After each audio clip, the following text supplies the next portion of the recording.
everyone. Mark and Joey back here on a Wednesday with our NBA show. And even though we're talking indoors, nice outdoors, so going to enjoy a great day here. But we want to talk about kind of a revelation. I actually didn't know they do that. You said they've been doing it for quite a while. But this morning on TV, the NBA actually said that the referees missed a foul.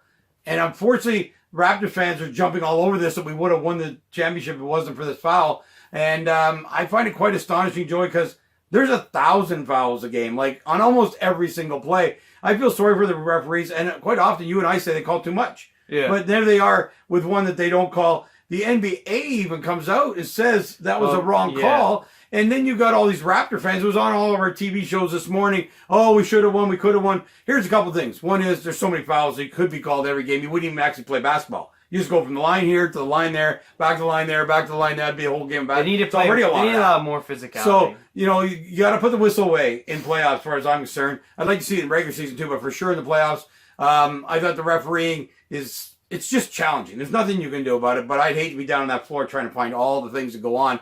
But anyway, it was on Cousins, on Gasol, easy layup, clear foul, blah, blah, blah. But we don't know what would have happened in the game after that. We don't know. That wasn't the last second shot. Right. Lowry's was the last second shot, so we don't even know that you would win even if they called that. Right. But I don't like what the NBA is doing here. I don't like this at all, that they're pulling out one replay of one foul out of a whole game. It's just wrong. It makes the game look bad in my mind. Yeah, they've been doing this final 2-minute report for a while now. And, they've done it in game 2 when they said Steph Curry traveled. Yeah. We would have got the ball with another chance to win that game. I did not see the ones, obviously, in the games we won for a couple of reasons. One is we've won big and we've won. 2 is, obviously, they don't play them on Toronto Network because we won, so they don't care. So I don't know what else could have been called, but they've done this for a little while now. They want to include the fans with the refs so they can understand. Like, first of all, they do get to respond and say why they didn't call it. First of all, they should just let them play a little bit more. Like you said, man, these fouls. Oh, God, you touch a guy now and it's a foul. It's worse than soccer, man. Like, Jesus Christ. Let him go to the hole and take out a body and let the guy give a body and oh man, let him play a little bit more physical. Like these blocks now, even if you got a great block, they're just gonna call foul because you went up. Like, why bother even going up in the air? It's so ridiculous. And now guys are allowed to jump into you. They're allowed to stop so you run into them. In my mind, this is all wrong. But anyways, yeah, they've done this final 2-minute report for a while now. Obviously, it only matters in the close games. So the 2 close games that Toronto has lost, there's been a foul or a travel or something that the refs have missed. I agree with you. Probably throughout the whole entire game, there's a bunch of stuff they miss. There's a bunch of stuff they get right, and there's a bunch of stuff they call and they shouldn't have called. So, I mean, it goes back and forth, and if you really want them to be like so picky on the fouls, I mean, we may never play or finish a game.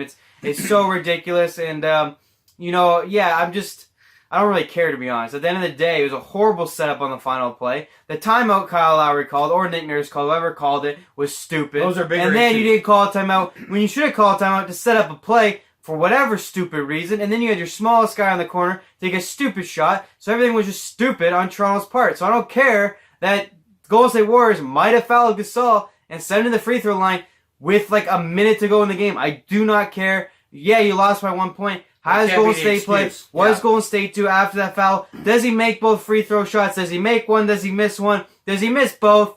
Who knows? Like, honestly, I'm tired of the Raptors fans doing it. At the end of the day, Nick Nurse or Kyle Lowry or whatever lost that game by calling the timeout early, by not calling timeout at the end, and having that be your final shot when you're only down by 1 point is the dumbest thing I've ever seen. You know what? If you're going to do a 2-minute assessment of the referees, they should do a 2-minute assessment. Well, they do hundreds of minutes of assessment, I guess, of what the teams did during that period of time. But leave the refereeing alone. It just sparks controversy. You'd never know if that would have really meant any difference to the end of the game. So it's useless to bring it up because people are all riled up about the referees not being good enough. And I'll tell you, man, I watched the pace of what's going on and those referees running all over the court and coaches chewing in their ear. I really wish. I mean, it's the beauty of basketball that everybody's so close. It's also the bad thing. I watch referees run up and down that court while coaches are yelling in their ear the whole time. They're allowed to be so close to these guys. It's part of the charm, part of the agony of basketball. Yeah, but they got to cut. I didn't like this. They got to cut back coaches and players for that matter. Yeah. It's disgusting. Like, at the end of the day, this is a difficult job. Oh my God. And they're just chewing them out consistently. Players, coaches. Coaches, sit the hell down, man. Let the game go. First of all, you're not changing anything. He made the call. He can't go back and review every play. They're all trying to catch for a break, though. They're trying to get him so... I know, I missed that call. But it looks horrible that you're allowed to just scream in an adult's ear and lose your mind. And players do it all game long. I've just had enough, to be honest with you. I'd like to see Game 6 just be a little bit more flowy. And what I mean by that, just allow it go a little bit. Have some flow to it. It's just been a little much to me. Although, one thing I've given credit for is they don't call many fouls in the games, and then sure enough, the NBA has to go out and say they should have called fouls. That's what I don't like about it. I mean, they're picking one foul out and making a big deal. Even about the one travel that Curry had. Basketball players travel all the time. It's unbelievable. I don't know how they keep up with it. I mean, most of those spikes, those guys are taking 3 and 4 steps to get to the basket. So, anyway, it's just really, really for those situations, I really don't like it. I just saw it this morning. I have to admit, I've never really watched the follow-up 2-minute thing. I didn't know it existed. And I just didn't like it because it's all over Toronto TV. This is why we're going to lose championship. That's not why we're going to lose championship. There's so many other things that happen in the game that make that happen. So I wish they'd take it out. I wish they'd let the game just go as it is. The referees are doing the best they can out there. It's a hard job.